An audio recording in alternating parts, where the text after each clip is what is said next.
òní lọ́jọ́ pé àròyé òní lọ́jọ́ pé táǹkì ẹni bí ẹni èèyàn bí èèyàn o ẹni bí ẹni èèyàn bí èèyàn o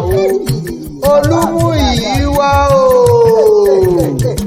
ọmọ Kíkẹ́ lọmọ Babárìndé máa gbẹ́sẹ̀ ní kọ̀ọ̀kan gbogbo ayé fẹ́ kí ọ olóríire tí gbogbo aráyé ń palantia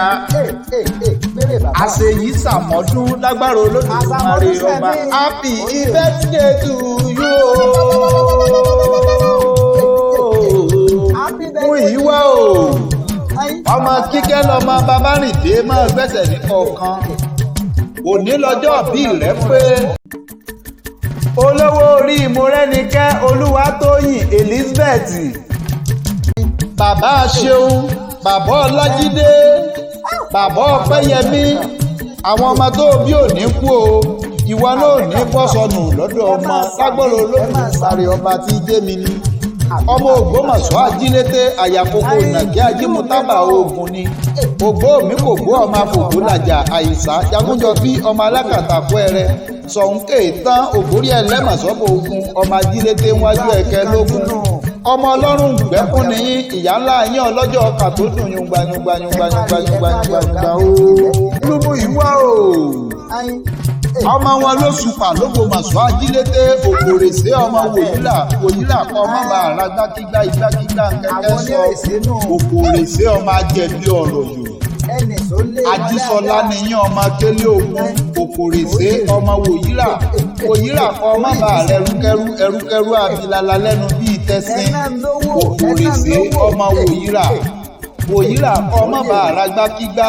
igbákígbá ní kẹkẹ sọ òkò nírèsé nìyí igbá ńlá ọlọ́rà ẹgbẹ̀je àyàmọ́gbọ́ ọlọ́rà ẹgbẹ̀fà gbogbo gbọ́ ọ̀hún ẹgbẹ̀ndínlógún owó ló jẹ́ nílé bàbá ẹ̀yìn ní òkò nírèsé kọ́ ọmọ bá rẹsìnkẹ́sìn ẹsìnkẹ́sìn tí ń jolówó ẹ̀ mọ́lẹ̀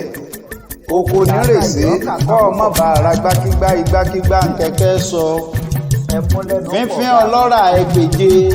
àìfín ọlọ́rà ẹgbẹ̀jọ fínfín ọlọ́rà ẹgbẹ̀ndínlógún owó ló jẹ́ nílé bàbá ẹ̀yìn Àjísọlá nìyí ọmọ Kẹ́lẹ́ Ògún òkò mọ́tẹ́mí lẹ̀wọ̀n ọ̀bá tẹni wá ohun tí mo bá wá alójútorí ẹni lọ òkòrèsé ọmọ wòyílà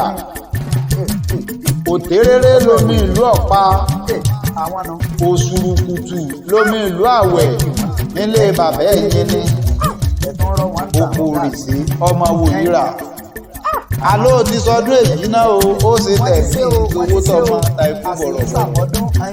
ọdọọdún ni láàbò ló ó ní tètè kújọ mẹlòmíràn ń yá o lágbó Olódùmarè ò ní káwọ́ náà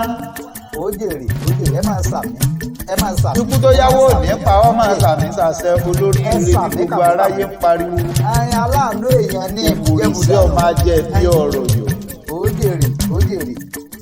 mo kí yín lọ́dún èyí náà o ìgbà tó bá dìbò yá àmọ́dún àní á máa kíra wa tẹ̀rín tẹ̀ yẹ owó tọmọta ikú ọ̀rọ̀ àti